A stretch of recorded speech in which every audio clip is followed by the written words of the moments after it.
Welcome to the Otrading video. In this video, we'll show you how to create and bind an API key from Binance to Otrading.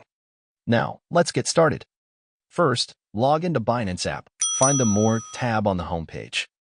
Scroll down and locate API Management. Click Create API and choose System Generated. Then click Next. Enter a custom label like Otrading and click Next. Get and enter your verification code. Then click Submit. The API key is now created.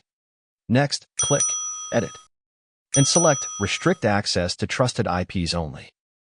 Come to Otrading. Locate Bind API. Select Binance and copy the provided IP addresses. Go back to Binance, paste the IP addresses, and confirm. Check the boxes for Enable Spot and Margin Trading and Enable Futures.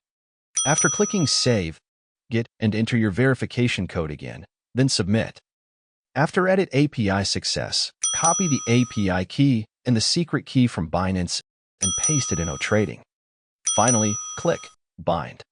Read and accept third-party transaction security authorization prompt. When you see the binding completed, it's time to dive into trading with Otrading.